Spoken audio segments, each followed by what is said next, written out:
do not have a live rat in my pockets. See, well, this pocket is empty and other pocket is also empty, and as you see, no live rat. Yeah. Now you might be saying, why, farmer villager? That is such a strange thing to say. Why would you need to say that when you clearly don't have a live rat in your pocket? Are you trying to hide something? Well, in fact, there is a reason that that is such a weird thing to say, even if it is factually true.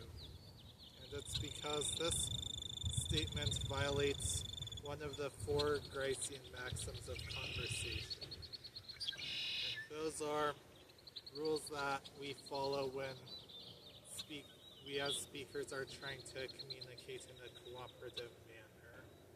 And these four rules decide what we say and how we say it, and also how we determine why the other person said what they said and what they're trying to communicate. These four maxims are quality, quantity, manner, and relevance. The maxim of quality states that what we are saying is true to the best of our knowledge. And this is a pretty simple maxim. It simply boils down to that we're telling the truth and likely saying things that we believe to be true, and we're not saying things that might be false. The maxim of quantity states that we should say as much as we need to without going into unnecessary details. For example, I might talk about, the old house on Main Street, but I would not describe every single brick in detail, or might not have to mention the color when just that would do. And if I do say, for example, the old house on Main Street with a broken window, that detail is mentioned for a reason.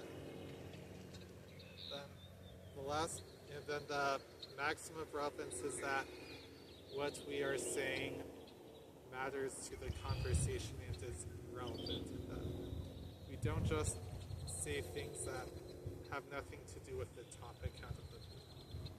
And this is the maxim that my first sentence in this video violated, because there was no reason to bring up something that couldn't possibly be true. The maxim of manner is that we are saying things in a way that is clear, concise, and to the point, rather than using awkward constructions to describe what's at hand.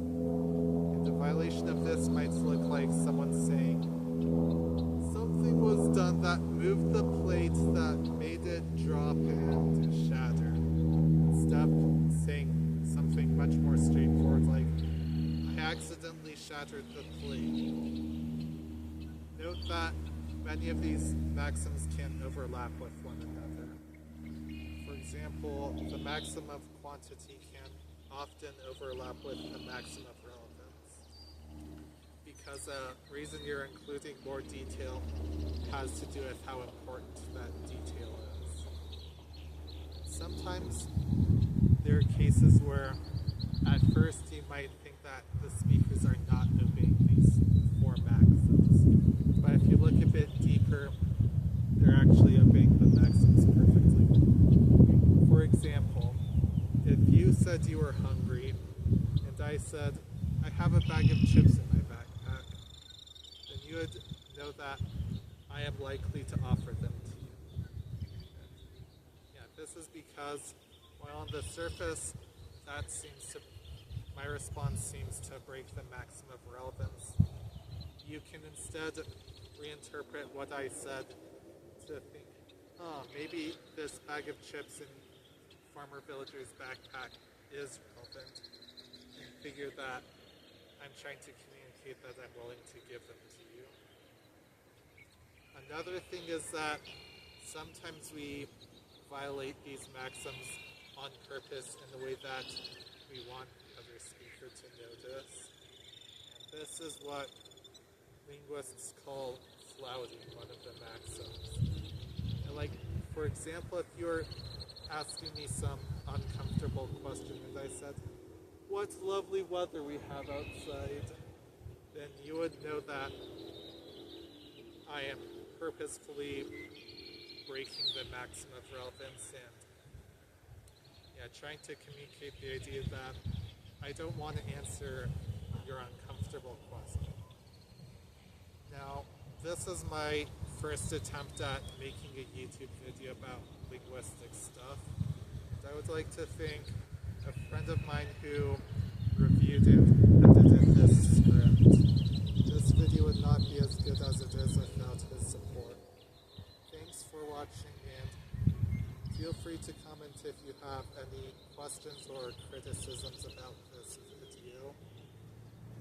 I might also make some future videos, so like and subscribe if you want to see more.